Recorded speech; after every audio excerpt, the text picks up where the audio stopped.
Bonjour, rebonsoir Jean-Marie Ginoux. Oui, rebonsoir, bonsoir à tous. Responsable artistique de la compagnie Hasard.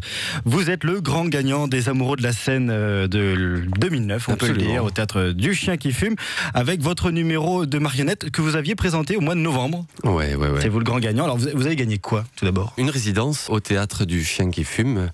Ça, pour c'est bien. Alors, travailler. Pour travailler. À quoi ça sert une résidence quand on est artiste? Eh bien, ça sert à avoir un lieu, déjà, parce que c'est pas toujours évident.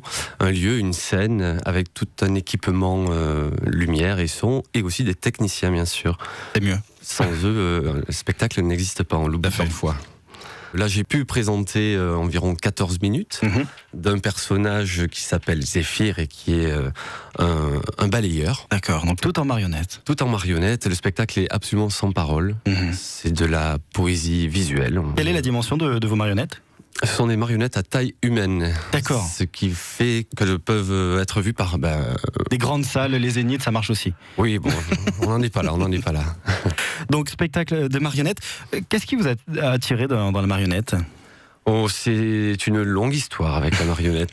J'imagine. Une personne qui m'a fait rencontrer la marionnette alors que j'étais adolescent. Au début, je regardais ça un petit peu de loin. Et puis, j'y suis venu petit à petit. Et voilà. D'ailleurs, le spectacle est un mélange d'images de synthèse et de marionnettes. Et donc, c'est un peu un spectacle, on va dire, moderne, quoi, puisqu'on utilise les nouvelles technologies, en plus des arts traditionnels de la marionnette. Voilà. Ouais.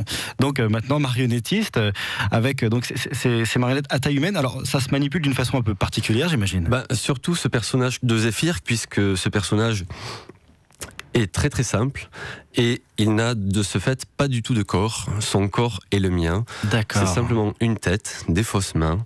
Je crois que vous êtes venu avec un extrait musical d'ailleurs de ce spectacle. Vous pouvez nous le présenter, Jean-Marie? Oui, c'est une musique d'Andy Williams qui traite de la liberté, tout comme ce spectacle. Je ne sais pas si on pourra l'entendre jusqu'à la fin, en tout cas... Ce morceau de musique dit la vie vaut d'être vécue seulement si on la vit libre. Extrait. Born free and life is worth living, but only worth living 'cause you're born free.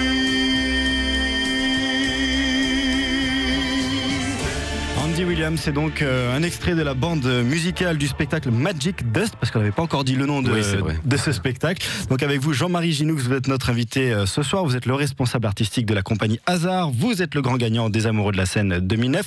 Mais vous n'êtes pas tout seul dans votre compagnie. Il y a des gens qui s'affairent autour de vous. Oh oui, tout à fait. Alors tout d'abord, il y a Anne Rapp qui est l'assistante à la mise en scène, sans qui je ne pourrais pas faire tout ce que je fais aujourd'hui, ainsi que Nicolas Rivoire, qui est l'assistant infographiste 3D et qui sera le régisseur de ce spectacle pour les lumières et le son.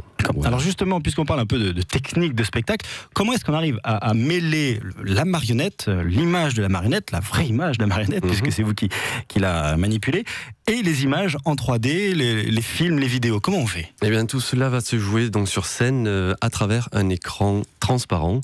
Donc les images sont projetées sur cet écran et les marionnettes vont transparaître. D'accord. À travers celui-ci. Donc j'imagine il y a également un jeu de lumière important. Un jeu de lumière, tout ça pour donner un effet visuel et complètement magique et un petit peu décalé, faut le dire. Avec un deuxième personnage qui arrive, qui est une diva, acclamée dans le monde entier et qui ne rêve que d'une chose, c'est d'avoir elle aussi sa liberté. Avec un vrai prénom de diva, je crois. Olga. Olga, voilà, c'est ça. Olga, c'est typique diva. Tout à fait. Les grandes divas russes, comme dans le temps, des années 30. L'avenir pour vous avez envie de jouer dans quel type de festival ou de salle? Déjà, le festival de marionnettes de Charleville-Mézières, au mois de septembre, je vais jouer 2 représentations là-bas, un petit peu pour présenter le spectacle. Puis pourquoi pas le Festival d'Avignon en 2010 volontiers. On l'espère. Juste pour terminer, Jean-Marie Ginoux, un petit mot rapide sur votre site internet qui est très bien fait. On peut voir des choses très concrètes autour de la marionnette. Je donne l'adresse www.hazard.fr pour tous ceux qui ont envie d'en connaître un petit peu plus sur votre travail. Merci beaucoup de vous être arrêté au micro de France Bleu Vaucluse. Merci à vous, c'était très agréable. Bon courage pour la suite. Merci Vincent. À bientôt. À bientôt. Au revoir.